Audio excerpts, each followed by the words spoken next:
웬만하면 최 박사님이 말씀하시는 거 다 오케이 하는데 이것만큼은 제가 조금 힘든데 어쩔 수 없이 우리가 그 길로 나가야 한다면 결심이 필요해요. 만약에 우리가 그 MPT 탈퇴하면 안 돼. 앞으로는 박수를 받을 겁니다. 그런데 속으로는 어떻게 할까요? 그 박수 치는 나라에 속으로는 어떻게 생각할까요? 뭐 세끼 먹던 거 두 끼 먹는 한이 있고 해외여행 1년에 뭐 몇 번 가던 거 뭐 전혀 못 가는 한이 있더라도 이거 핵무장을 해야 돼 라고 우리가 진짜 뜻을 모으면 할 수 있죠. 하지만 과연 그거에 찬동할 사람이 몇 퍼센트나 될까요?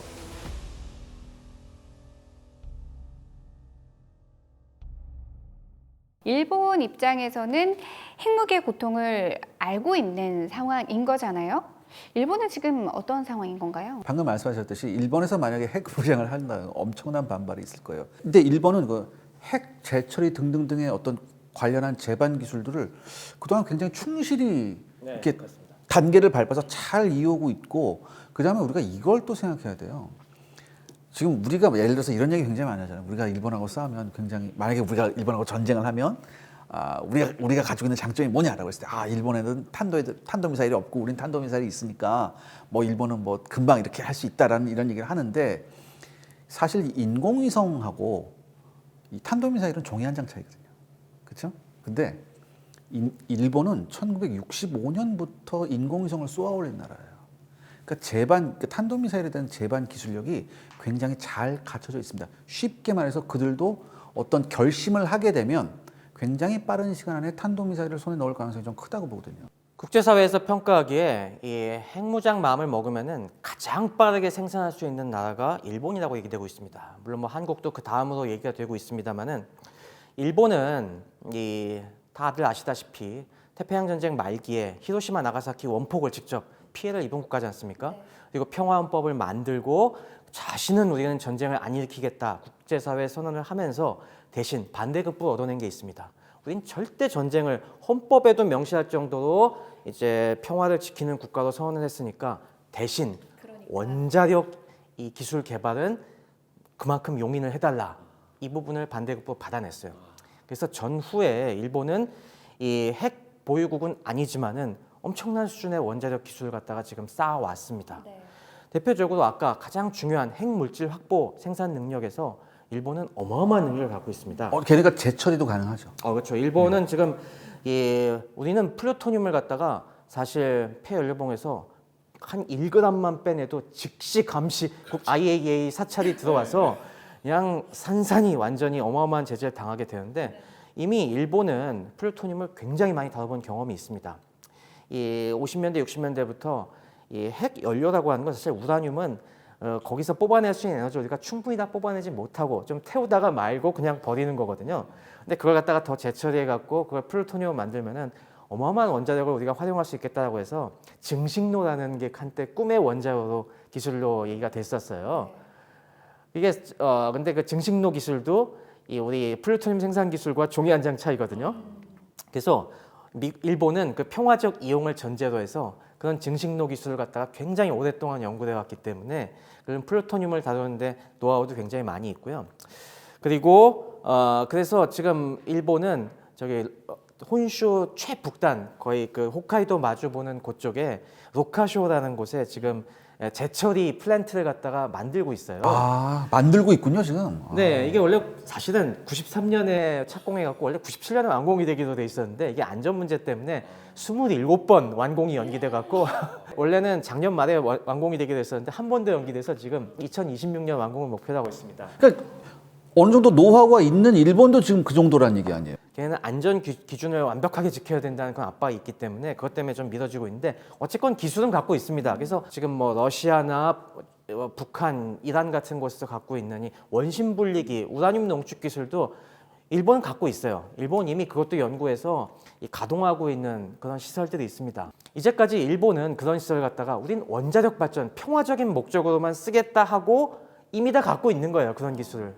근데 우리는 그거에 대해서 기본적인 원리는 알고 있지만은 직접 만들어 본 게 없는 겁니다, 지금. 그 차이가 어마어마하게 큰 거예요. 우리도 만약에 핵무장을 하겠다고 하면은 물론 우리 기술진들이 그런 걸 설계할 수 있는 능력은 충분히 있고 우리의 여러 가지 공업 능력을 생각해 보면은 우리도 언젠간 만들 수 있습니다. 하지만은 실제 설계를 하고 이걸 생산한 다음에 완벽하게 검증까지 마치는 데는 시간이 걸리거든요. 그런 시간 면에서 적어도 우리와 일본은 최소 몇 년의 격차는 분명히 있다고 인정해야 되는 겁니다. 근데 인공위성과 탄도미사일이 종이 한 장 차이다. 뭐 우리도 밀리터리에 관심 많은 분들은 금방 알아차리시지만 또 혹시라도 모르시는 분들을 위해서 이게 무슨 말인가 한번 정리를 해주시면 좋을 것 같아요. 그러니까 이거예요. 한마디로 인공위성은 그 탄두에 로켓이 있고 네. 그 맨 머리 위에 인공위성이 달려 있느냐 아니면 탄두가 달려 있느냐 이거 차예요. 일단 우주 밖으로 쏘아 올려야죠. 네. 쏘아 올리고 나서 이제 딱 열리면서 인공위성이 딱 하면 이제 궤도에 안착되는 거예요. 근데 이거 대신에 폭탄을 달아놓으면 어떻게 되겠습니까? 가다가 얘가 다시 대기권에 재진입해서 떨어지는 거죠. 이게 이제 ICBM이에요. 쉽게 말해서. 그래서 예전에 중국이 처음에 60년대 양탄 일성이라는 이런 정책이 있었어요. 그러니까 인공위성 하나에 그다음에 뭐 원자탄, 그다음에 수소폭탄 이거 있어야 된다. 이래야지 우리가 국제에서 이제 우리 중화인민공화국이 이제 목소리를 낼 수 있다. 이렇게 한 거거든요. 그러니까 이걸 봤었을 때 북한은 이미 인공위성을 예전에 은하 3호라는 거 막 쏘아려고 그랬잖아요. 그거 하면서 인공위성 우리는 뭐 인공위성을 쏩니다 얘기했는데 결국엔 목적은 ICBM이었어요. 그렇게 하면서 탄도미사일 이 로켓 기술을 굉장히 많이 발전시켜 왔고 그렇게 해서 일단은 투발 수단에 대한 것을 일단 가졌죠. 네. 근데 뭐 종이 한 장 차이라고 말씀해 주셨는데 그 종이가 조금 두꺼운 건 사실입니다. 어떤 면이 다른 거죠? 인공위성은 이 로켓을 쏴갖고 그 인공위성을 궤도상에 딱 띄우기만 하면 되는데 핵탄두는 다시 재진입을 해야 되지 않습니까? 근데 이게 떨어질 때 어마어마한 속도로 떨어지기 때문에 공기와의 마찰로 엄청난 열이 발생하고 이 과정에서 잘못하면은 이 탄두가 미리 폭발한다거나 아니면 이상한 데 떨어질 수가 있거든요. 그래서 이걸 정교하게 제어하는 기술이 필요한데 그리고 소재도 중요하고요. 이게 워낙 열이 많이 발생하기 때문에 이게 사실은 떨어지면서 계속 불이 붙으면서 이게 좀 깎여 나가요. 깎여 나가는 것까지 고려해서 제대로 떨어지게 만드는 이런 각종 소재 기술과 노하우가 필요한데 이 부분을 아직 북한이 확보하고 있지 못합니다. 그러니까 제가 그거를 한번 여쭤보고 싶었었어요. 네. 중국도 그러니까 중국제 탄도미사일 ICBM도 그 기술에 대한 좀 논란이 있거든요. 우리나라도 소재 기술이 예전에 비해 많이 발전했지만 아직 좀 소재 기술이 갈 길이 멀어요. 근데 북한 같은 좀 야금 기술이나 이런 저개발 국가가 과연 이 고급 소재 기술을 확보했느냐의 문제는 또 다른 문제거든요. 이거 어떻게 보세요? 최 박사. 그래서 재진입 기술은 아직 북한이 확보하지 못하고 있을 걸로 보입니다. 북한은 뭐 계속 로켓은 시험 발사를 많이 했지만은 이게 진짜 재진입 요 탄두가 제대로 목표에 떨어지는지는 한 번도 보여준 적이 없거든요. 선진국들도 이걸 이 기술을 확립하는데 꽤 많은 시간이 걸린 걸 생각해 보면은 아직 북한의 수준에서는 거기까지는 좀 무리인 것 같고, 근데 일본은 좀 얘기가 달라요. 그래요? 일본이 소재 강국이잖아요. 그죠. 일본은 전통적인 소재 강국이고, 일본은 아마 여러 가지 민수용 이 항공기 엔진이나 다양한 뭐 기계들을 개발하면서 그런 쪽에 관련된 소재 관련 실험을 굉장히 많이 했을 거라고요. 그러니까 그런 걸 응용하면은 일본은 그 장벽을 쉽게 넘을 수 있을 것 같다. 다만 북한은 좀 아직 좀 많이 걸릴 것 같다. 그래서 요즘 이 북러 협력에서 카드 이슈로 등장하는 게 지금 북한이 우크라이나에 파병하면서 뭘 얻으려고 할 것인가. 분명히 이 재진입 기술을 달라고 요구했을 것이다. 하지만 러시아는 안 줄 거다. 그거는 너무나 중요한 크리티컬한 기술이기 때문에. 굉장히 유화적이면서 궁금한 부분인데 그럼 일본은 몇 년이 걸릴까요? 일본은 우리에 비해서 한 반 정도 걸린다고 보면 될 것 같습니다. 이미 기본은 아니, 탄탄하게 심지어, 준비가 돼 있으니까. 일본은 뭐 첫 핵실험을 하는데 길어야 6개월이면 충분하다는 게 상당수 사람들의 의견이고요. 그런데 제가 이게 걱정이 되네요. 만약에 이제 우리 모두에서 얘기했던 거 있잖아요. 즉 이 중국, 러시아, 북한을 잇는 이 권위주의 벨트를 이제 대응하기 위해서 미국도 한국과 일본의 핵무장에 대해서 다시 한번 생각해 볼 수 있는 그런 분위기가 조성이 되었는데, 그렇다면 미국 입장을 봐야 될 거거든요. 미국 입장에서 한국과 일본을 놨을 때 두 나라 모두한테 핵무장을 오케이 하기에는 조금 쉽지가 않을 것 같거든요. 그렇다면 만약에 굉장히 악몽 같은 시나리오로 만약에 둘 중에 하나한테만 준다고 하면 미국 입장에서 가장 기술적으로 빨리 할 수 있는 애한테 좀 밀어주지 않을까, 그런 생각도 한번 해보거든요. 뭐 단적으로 얘기했을 때 미국이 오케이 사인만 주면은 일본은 언제든지 핵 보유국이 될 수 있는 충분한 역량과 이미 설비까지 갖춰놓고 있습니다. 네. 그래서 이 핵물질 생산과 기폭장치 만드는 것도 뭐 이렇게 어려운 건 아니기 때문에 충분히 거기까지는 이 일본은 단숨에 달성할 수 있고요. 다만 투발수단이 일본은 그건 투발수단 측면에선 우리보다 조금 뒤처지는 부분이 있긴 있습니다. 그래서 투발수단 면에서 약간 부족한 건 있을지 몰라도 다른 부분에 있어서는 우리보다 훨씬 앞서 있는 게 사실이죠. 나도 일본 싫거든요. 근데 둘이 협력하면 어떻게 되겠까? 협력을 안 하겠죠. 전 세계에서 핵 기술을 협력하는 경우는 아주 예외적인 경우, 뭐 맨하탄 프로젝트 당시에 영국과 미국이 협력하고 미국과 영국은 그 당시 생사고락을 같이 했으니까 핵 기술도 어느 정도 공유한다는 이런 합의가 되어 있지만은 중국이 가만히 있지 않을 거예요. 네. 근데 우리가 또 눈여겨봐야 할 나라가 바로 중국입니다. 최근 미국의 대표적인 보수적 싱크탱크 이 헤리티지 대단 보고서에 따르면 중국의 핵 능력이 10년 내에는 분명 미국과 러시아를 넘어설 수 있는 수준이다라고 이야기를 했는데요. 우리가 지금 일본도 일본이지만 중국을 봐야 합니다. 중국은 어떤가요? 중국의 핵 능력은 지금 뭐 계속 강해지고 있죠. 지금 핵탄두가 추산하기로 한 600기 정도 있다고 보여지고 한 2030년까지는 1000기 정도로 지금 확대할 것이라는 예상이 지배적인데 이 기자님 말씀하신 것처럼 적어도 미국과 러시아에 버금가는 수준으로 우리가 확대를 하겠다는 게 지금 정체인 것 같습니다. 중국은 그리고 이 관련된 기술들이 충분히 또 축적하고 있어요. 적어도 뭐 수만 명에 이르는 원자력 기술자들이 다양한 분야에서 그런 요소 기술들을 지금 쌓아 올리고 있는데 지금 우리나라는 어떻습니까? 우리나라는 지금 원자력 관련 학과들에서 신입생을 받기 힘들 정도로 이 인력들이 안 들어오고 있고 지금 과거에 양성된 이런 인재들도 지금 이제 다 은퇴하실 나이가 돼갖고 점점점 줄고 있어요. 그래서 지금 우리나라는 지금 운영하고 있는 한국형 원자로 이거 기술 유지하는 것도 지금 버거운 사실 그런 실정입니다. 사실상 중국이 미국을 직접 타격할 수, ICBM으로 타격할 수 있는 능력을 언제부터 가졌냐? 2018년 즈음으로 보고 있습니다. 이른바 DF3, 30 시리즈 이후 41이 나오면서부터 이른바 진짜 중국이 미국을 타격할 수 있는 능력이 이제 비로소 생겼다고 이렇게 됐거든요. 그래서 중국이 이걸 따라잡기 위해서 중국이 그동안 미국의 R&D 투자액 있죠. 거기에 항상 90%씩 꼬박꼬박 쫓아갔었어요. 이걸. 왜? 얘네만큼 투자를 해야지 우리가 쫓아간다고 생각했기 때문에. 그리고 중국도 R&D 투자를 미국 90%까지 하면서 그 역량은 대부분 군사 분야 쪽으로 굉장히 많이 치우쳐져 있었습니다. 물론 뭐 이제 뭐 산업적인 역량, 산업적인 것도 많이 가긴 했는데 상당수가 군사적인 역량으로 갔었어요. 그렇기 때문에 이 중국의 핵 역량은 앞으로 확대되면 확대됐지 줄어들지는 않을 겁니다. 뭐 단 한 가지 걸림돌이라면 중국군의 고질적인 부패 때문에 이게 좀 약간 전력화되는데 눈속임도 많고 여러 가지 뭐 실제보다 부풀려진 부분이 있다고는 하지만은 그럼에도 불구하고 우리가 그 분명한 실력을 갖다가 무시해서는 안 될 것입니다. 아니 근데 그러면 중국의 러시아의 북핵까지 그럼 미국 입장에서는 동아시아의 우방국들 중에 이 핵 균형을 이룰 뭔가가 필요하지 않을까? 이 방안이 좀 필요한데 라는 생각을 할 것 같거든요.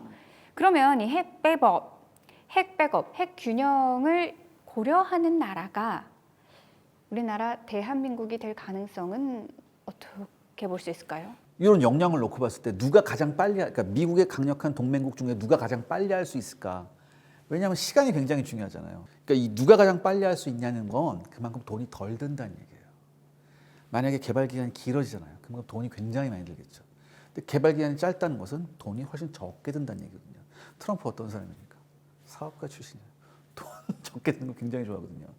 트럼프 생각에는 일본이 뭐 핵무기 맞아서 뭐 이런 거 상관없어요. 그냥 어떻게든지 우리한테 이익이 되면 되고 중국을 견제할 수 있으면 되거든요. 트럼프의 외교 정책은 그거니까. 그럼 거기에 대해서 굉장히 트럼프 입장에서는 현실적인 걸 찾게 된다. 그렇다면은 자칫 우리나라가 좀 거기서 비껴가면은 어떡하나 좀 이런 걱정이 좀 되더라고요. 네, 이런 문제가 현실적인 진짜 중요한 고민이죠. 미래에 만약에 미중 대결이 점점 더 첨예화되고 중국이 점점 노골적으로 이 전선에 각을 세우게 되면은 지금처럼 국방비에 돈을 쓰는 걸 갖다가 굉장히 주저하는 미국의 기조상 당연히 비용 절감을 위해서는 이 핵 무력까지도 어느 정도 분담하는 외주를 줘가면서 이 분담하는 그런 체제를 구상할 거라고 보거든요. 근데 그랬을 때는 우리의 도움 없이 알아서 그걸 잘 해낼 수 있는, 그러면서도 우리를 절대 배신하지 않을 것 같은 이런 상대를 갖다가 고르겠죠.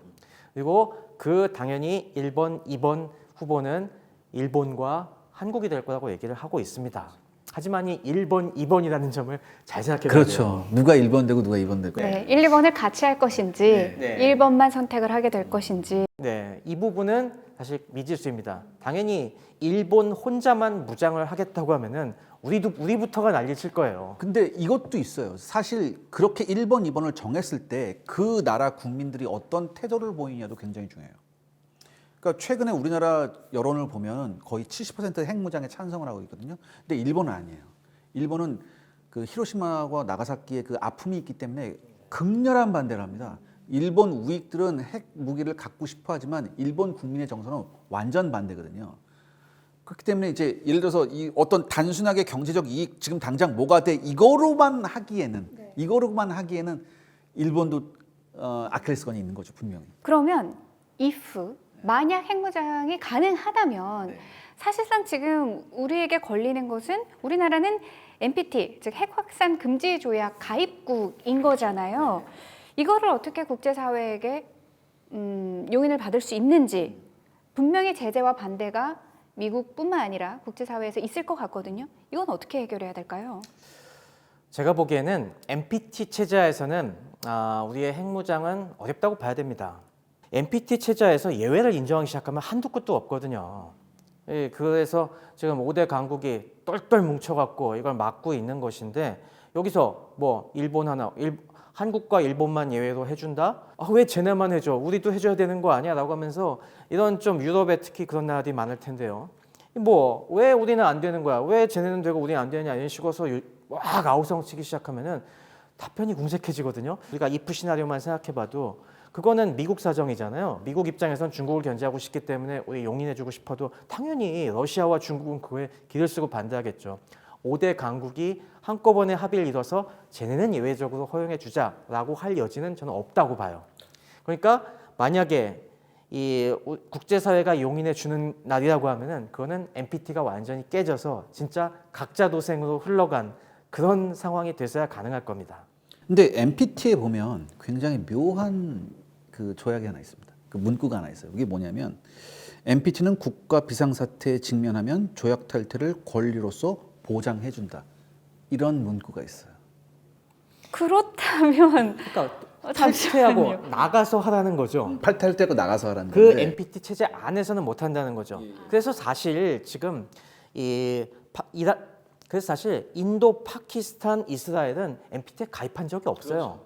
원래부터 걔는 그 틀에 안 들어왔기 때문에 핵무장을 해도 국제사회가 할 말이 없는 거죠. 쟤는 들어온 적도 없는데 우리가 제재할 방법이 없네. 근데 북한은 아닙니다. 북한은 NPT에 있다가 나가면서 무장을 한 거잖아요. 그렇기 때문에 국제사회가 너네 왜 들어와 있는 데서 이틀을 깨고 그냥 나가는 거야? 명분도 없잖아 라고 하면서 지금 어마어마한 제재를 퍼붓고 있는 거죠. 그러니까 이제 문제는 우리나라예요. 우리나라인데 자 그렇다면 우리나라가 어떤 결심을 해야 되느냐 이런 거죠. 실질적으로 핵무장을 하기 위해서는 굉장히 많은 결심이 필요하고 굉장히 많은 리스크를 감수해야 되고 더군다나 그 리스크를 감수했을 때 그 리스크가 단기적인 것인지 아니면 장기적인 것인지 이것도 고민을 해봐야 되거든요. 근데 저는 이렇게 생각을 해요.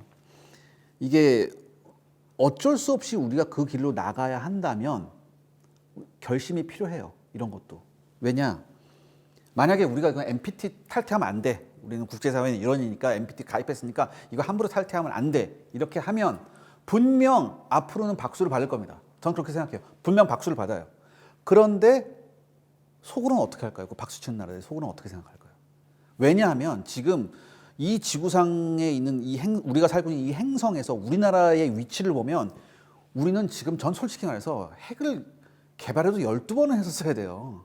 솔직히 말해서. 안 그래요? 주변국이 다 가지고 있고 더군다나 뭐예요? 북한이 가지고 있잖아요. 우리가 휴전선을 맞대고 있는 주적인 북한이 핵무기를 가지고 오면서 완전히 지금 뭡니까? 핵의 균형이 한쪽으로 기울어져 있는 이런 상태인데 계속해서 NPT를 우리가 국제사회에 이뤄넣어서 우리는 의무를 다하겠습니다. 이런 NPT의 눈치를 본다? 국제사회의 눈치만 계속 볼 수밖에 없다? 그러면 저는 앞에서는 박수치지만 속으로는 비웃을 거라고 생각해요. 저는 사실 그렇게 생각하거든요. 제가 봤을 땐 차이는 그거죠. NPT는 우리가 일단 NPT가 어느 순간 깨질 수도 있습니다. 세계가 이제 평화의 시기가 끝나고 좀 험난한 시기가 돌아올 수 있지만은 우리가 그걸 미리 먼저 깨고 나갈 필요는 없다고 생각해요. 그러니까 우리는 최대한 그런 불확실한 미래에 대한 준비, 아까 말씀드린 대로 여러 가지 만약에 그런 불행한 상황이 벌어지면은 즉시 핵무장을 할 수 있는 다양한 제반 기술을 갖추는데 일단 중점을 두고 그런 NPT가 깨진 미래에 대한 준비는 해야 되지만은 그걸 우리가 먼저 깨서 먼저 튀어나가면은 정 맞잖아요. 모난돌이 먼저 두들겨 맞듯이 우리가 그 입장에 처할 필요는 없다고 생각을 해요. 저는 여기서 이런 말씀 한번 드리고 싶습니다. 독일의 유명한 법학자가 있습니다. 이제 루돌프 폰 예링이라고 이 사람이 이런 말씀하셨어요. 권리 위에 낮잠 자는 사람은 결국엔 보호받지 못한다라고 했거든요. 의사결정을 못하고 계속 이렇게 어디까지 언제까지 가야 되느냐. 우리가 모두에 말했던 거 있었잖아요. 우리가 도대체 왜 핵 자강을 추구해야 하느냐. 여기에 가장 결정적인 이유가 있거든요. 지금 얼마 전에도 북한이 미사일 또 쐈죠. 트럼프 취임할 때 얘네는 대화하는 수단이 미사일이에요. 대화하는 수단이 핵 협박이고. 이거를 우리가 계속해서 언제까지 시달려야 되냐는 문제를 우린 진지하게 고민을 한번 해봤으면 좋겠거든요. 왜냐하면 생각을 바꿔서 얘기해 보세요. 핵을 가지지 않은 나라가 핵을 가진 나라한테 도발하진 않아요. 핵을 가진 나라가 핵을 못 가진 나라한테 도발하거든요. 전쟁하고. 이번 러시아 우크라이나 전쟁 그거잖아요. 만약에 우크라이나한테 한 발이라도 전술 핵이라도 있었다면 러시아가 저렇게까지 전면적 침공을 결심할 수 있었을까? 저는 굉장히 회의적으로 보거든요. 그거는 확실하게 맞습니다. 우리 스스로의 힘을 키워야 하는 거는 분명한 거죠. 네. 근데 박사님께서 말씀하셨듯이 이 핵무장이 결국에는 국제사회로 인해서 불가하다면 그렇다면 그 이후에 우리 상황도 좀 미리 좀 대비를 해봐야 하는데 전술핵 재배치 가능성은 어떻게 보시나요? 전술핵을 우리나라에 지금 재배치하는 거는 글쎄 저는 실익 차원에서 그게 얼마나 실익이 있는지 잘 모르겠습니다. 그러니까 과거에 우리 국내에 있는 여러 미군 기지들에 그런 전술핵 탄두가 쌓여 있는데 그거는 아무래도 지금처럼 투발 수단이 훨씬 더 정교해지지 못한 상황에서는 빨리빨리 심지어 핵포탄을 그때는 갖고 있었거든요. 그래서 야포에 넣어서 쏴야 되는 그런 상황이 전제돼서 이렇게 필요한 건데 지금은 괌에 있는 미 공군 기지에서 굉장히 빠른 시간 내에 우리 지원이 가능하고 또 훨씬 더 다양한 미사일들이 있기 때문에 지금 전술핵을 우리 한반도 안에 넣느냐 마느냐는 그거는 부차적인 문제 같아요. 다만 그런 다양한 미국이 갖고 있는 투발 수단들을 우리에게 적시에 진짜 최우선적으로 제공해 줄 수 있느냐라는 부분에 확약을 받을 필요는 있죠. 미국과 우리나라 사이에서는 그럴 수 있지만 말 그대로 주변국은 다 핵을 보유하고 있고 그 안에서 미국의 말만 듣고 있는 상황이라면 국제사회에서는 우리를 굉장히 힘없는 나라로 정확히 보셨어요. 치부하면은 어떻게 해야 하는 부분인가 이것도 대비는 좀 해봐야 될 것 같다는 생각이 들고. 근데 항상 우리가 진짜 힘 있는 사람은 진짜 힘 있다고 거들먹 되는 사람이 아니라 너네 우리 무시했지라고 했을 때 갑자기 이제 확 그 역량을 분출할 수 있는 이런 좀 평소엔 조용하지만은 뭔가 꼭꼭 잘 눌러 뭔가 강력한 뭔가를 숨기고 있는 이런 존재가 더 강해 보일 때도 많이 있거든요. 우리는 이미 아까 우리 모두 얘기한 것처럼 이미 K 방산이 잘 나가고 전 세계 나토의 무기고가 지금 역할을 할 수 있을 정도로 여러 가지 그런 면은 충분히 인정을 받고 있어요. 거기에 우리는 핵 하나만 활용 점정을 하면 돼요. 그러면 왜 우리가 거기다가 일부러 지금 눈동자 찍을 필요가 있겠냐는 거죠. 그거는 우린 다 실력 있지만 그거는 지금 참는다. 하지만 우리가 실력이 없어 참는 거 아니라는 거 알지? 그러니까 건들지 마. 라는 이 스탠스를 좀 가져가야 한다고 봐요. 그걸 지금 주변국들도 우리를 그렇게 바라보고 있는 그러니까 건가요? 그게 문제예요. 저는 100% 동의합니다. 최 박사님께서 말씀하신 거 당연히 그래요. 근데 한 가지 다른 게 뭐냐면 일단 여러 가지 면에서 우리가 지금 일본 수준에 올라가지 못한 게 사실이잖아요. 기술, 경제 여러 가지 면에서 또한 제가 거듭 말씀드리지만 우리는 북한이라는 나라하고 휴전선을 맞대고 있고 그다음에 우리 실질적인 위협이에요. 그리고 이 실질적 위협은 우리가 매년 느끼고 있어요. 해가 바뀌어서 1월 달 되면 전 가장 먼저 하는 생각이 뭐냐면은 1월 며칠 날 얘네가 쏠 거예요. 미 대선에서 행정부가 바뀔 때 우리나라 대선 있고 나서 정권이 바뀌거나 다른 새로운 행정부가 출범할 때 매번 쐈어요. 우리나라 무슨 일이 있으면 매번 쏘고 기분 나빠서 쏘고 뭐 하면 쏘고. 그럼 우린 거기에 대해서 뭘 할 수 있냐. 우리가 북한이 탄도미사일을 한 번 발사하면 우리는 3발 발사한다. 이런 원칙이 있긴 한데 이게 과연 핵무기를 실질적으로 가지고 있는 나라한테 이게 어떤 효과가 있을 거냐. 전 이런 생각을 한번 해보거든요. 이게 어쩔 수 없이 군사적으로 봐야 되기 때문에 이럴 수밖에 없는데 전 이것도 한번 얘기해보고 싶어요. 2013년에 북한이 3차 핵실험을 하고 나서 미국의 시선이 달라집니다. 왜냐하면 그 3차 핵실험은 핵무기로서의 인정을 받은 실험이었거든요. 그때부터 미국의 기조가 조금씩 바뀝니다. 어떻게 바뀌냐면 미국의 존 샤이머 교수 같은 경우에는 이제는 한국의 핵무장을 옵션으로 생각할 때가 됐다라고 이렇게 말하기 시작했고요. 2016년에 제4차 핵실험이 있었어요. 그때는 미국 정치권에서도 한국의 핵무장을 용인하자는 얘기가 나옵니다. 특히 트럼프는 1기 때 그때 대선 운동하면서 한국과 일본의 핵무장에 대해서 용인하자는 얘기를 했었어요. 그리고 2017년에 국무장관 렉스 스틸러슨도 이런 똑같은 얘기를 합니다. 근데 이게 계속해서 언제까지 이어지냐? 2021년까지 이어져. 2021년에는 미 하원 외교위원회의 공화당 간사인 스티브 차보트 의원도 똑같은 얘기를 해요. 그리고 2023년 얼마 지나지 않았죠? 2023년엔 제임스 제프리 전 백악관 국가안전보장회의 부보좌관도 보이스 오브 아메리카에서 똑같은 얘기를 합니다. 특히 제임스 제프리는 뭐라고 얘기하냐면 이것도 단계가 필요하다. 첫 번째 한국의 전술핵을 재배치해서 나토식의 공동 소유를 하게 하고 그다음에 한국의 역량이 올라오면 이걸 차근차근히 해야 된다. 이런 얘기까지 하거든요. 우리가 만약에 핵무장을 하겠다고 선언하게 되면 유엔에서 무슨 제재하고 난리가 날 거다. 자, 근데 이걸 생각해 봐야죠. 2022년에 북한이 ICBM 성공을 선언하면서 유엔이 북한을 제재하려고 했을 때 중국과 러시아가 반대했단 말이에요. 이거 뒤집어서 생각해 보세요. 그렇다면 중국과 러시아는 뭐예요? 북한의 ICBM을 인정해 준 거예요. 그러면서 우리는 얘네 제재 안 하겠다로 나가는 거예요. 제재 안 하겠다잖아요. 바꿔서 생각해 보세요. 우리가 만약에 핵무장을 했어요. 그럼 당연히 유엔에서 제재하겠다고 하겠죠. 자, 러시아하고 중국이 나서서 상임이사국이니까 나서서 한국 제재한다라고 했을 때 그럼 미국이 거기서 오케이 우리도 같이 한국 제재 이렇게 나가야 될까요? 전 어떻게 생각하세요? 왜냐하면 이거는 형평성의 문제거든요. 근데 유엔 입장에서는 제재를 할 수밖에 없을 겁니다. 물론 그렇게 얘기하면 저는 유엔 입장보다 더 중요한 게 미국의 입장 같아요.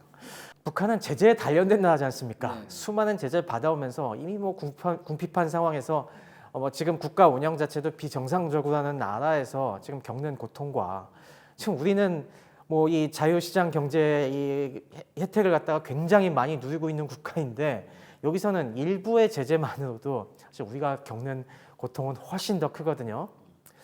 과연 우리가 그 정도의 고통을 감내할, 그러니까 다른 걸 포기하면서 이 핵무장을 선택할 만큼의 국민적 총의를 모을 수가 있을지 전 이거부터가 굉장히 의문이에요. 사실 그 부분에서 만약에 우리가 감내할 만한 국민적 합의가 이루어지고 우리는 좀 뭐 세끼 먹던 거 2끼 먹는 한이 있고 해외여행 1년에 뭐 몇 번 가던 거 뭐 전혀 못 가는 한이 있더라도 얘가 핵무장을 해야 돼라고 우리가 진짜 뜻을 모으면 할 수 있죠. 하지만 과연 그거에 찬동할 사람이 몇 %나 될까요?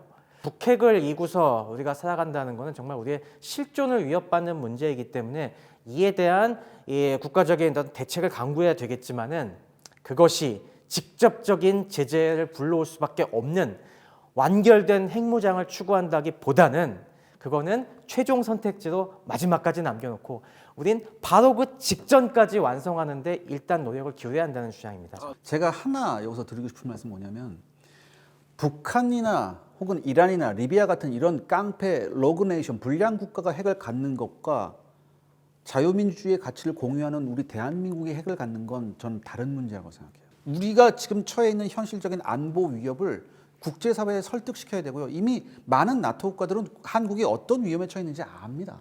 사실. 전 그렇게 생각하거든요. 기존의 핵클럽 외에 핵을 만든 나라들이 있어요. 인도, 파키스탄 이렇게 나 있죠. 근데 이런 인도, 파키스탄 같은 나라가 어떻게 되느냐? 핵무장을 시도하고 난 다음에 단기적인 외교 충격, 단기적인 경제 충격은 분명히 있었습니다. 하지만 장기적으로는 정상 궤도에 올라갔거든요. 그 도대체 왜 이럴까?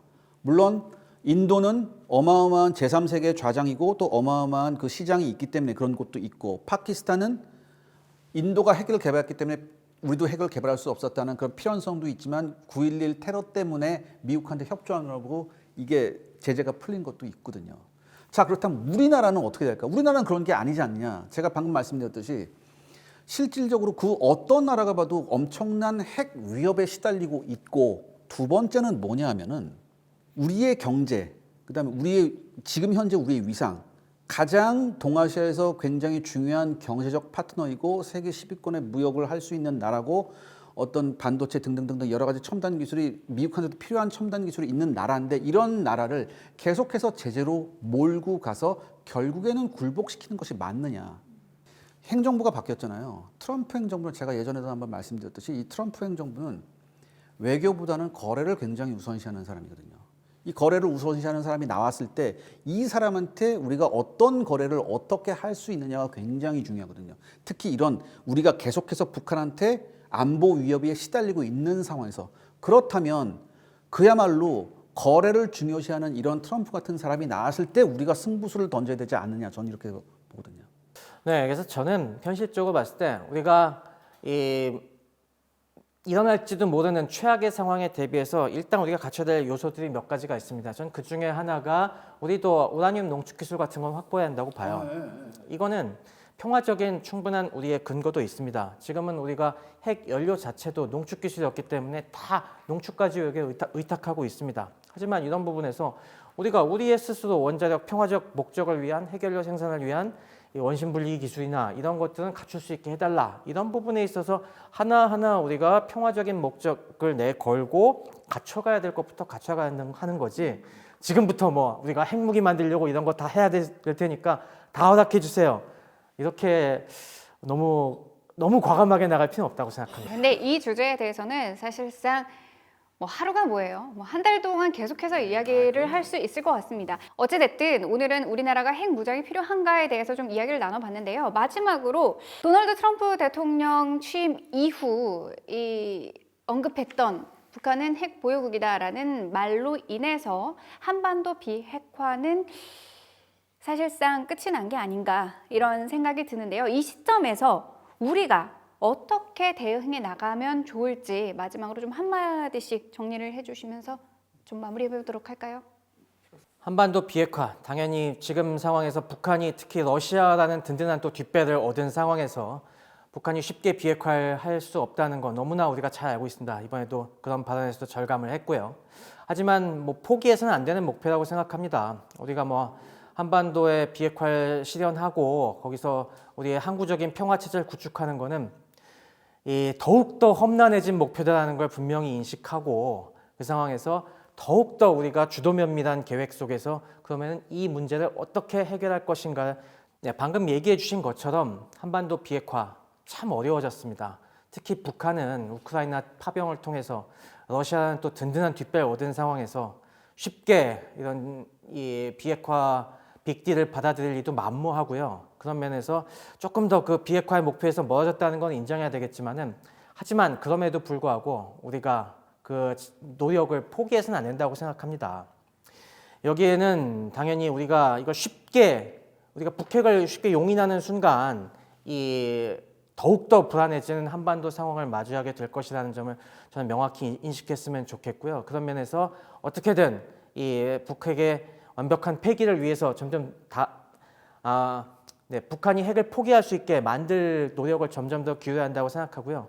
거기에는 단순한 우리의 평화 주장을 넘어서서 이 핵 무장을 하지는 않더라도 거기에 준하는 우리도 충분한 이 준비가 되어 있다는 이런 우리 스스로의 자강의 노력이 같이 병행돼야 한다고 생각합니다. 그러면서 우리가 단계적으로 우리의 국민 여론을 갖다가 모아나가는 게 굉장히 중요하다고 생각을 해요. 지금 미국이나 여러 주변 국가들의 외교 당국자들 얘기를 들어보면은 한국은 정권이 바뀔 때마다 말이 달라진다. 그리고 통일된 일관된 뭐 전략과 전술이 없는 것 같다는 얘기를 갖다가 많이 듣습니다. 그런 면에서 우리 내부에서 조금 더 활발한 토론을 통해서 이런 목표를 달성해 나가기 위해서 우리가 변함없이 가져가야 될 스탠스는 뭔지, 꾸준히 우리가 유지해야 될 행동은 무엇인지 갖다가 고민하고 그걸 실행할 수 있는 것부터 이제 하나하나 해나가는 이런 실천적인 노력이 진짜 중요해졌음을 한 번 더 말씀드리고 싶습니다. 근데 저는 이미 한반도에서의 비핵화는 굉장히 이걸 되돌리기 힘들다고 저는 현실적으로 그렇게 생각을 해요. 그렇기 때문에 우리는 앞으로 한반도에서의 핵의 균형을 어떻게 유지해야 하는가에 대해서 조금 더 포커스를 맞춰야 된다고 생각을 합니다. 제가 사실 웬만하면 최 박사님이 말씀하시는 거 다 오케이 하는데 이것만큼은 제가 조금 힘든데 단계적인 게 있죠. 아까 뭐 최 박사님께서 미국이 전술핵을 한반도에 재배치하는 것은 그렇게 실익이 크지 않을 거라고 말씀하셨는데 저도 동의합니다. 양쪽이 같이 키를 가지고 있는다 하더라도 이거 결정하는 건 미국이에요, 사실. 그러니까 우리가 아무 그런 거 없어요. 그럼에도 불구하고 전 뭐가 중요하다고 생각하냐면 한반도에 핵무기가 배치되어 있는 게 굉장히 중요하다고 생각하거든요. 또한 한반도에 핵무기가 배치되면 굉장히 러시아하고 중국이 반발이 클 거예요. 저는 근데 러시아하고 중국의 반발이 클 때 단 한마디로 얘기할 수 있을 것 같아요. 뭐냐면 NFU 정책을 하겠다.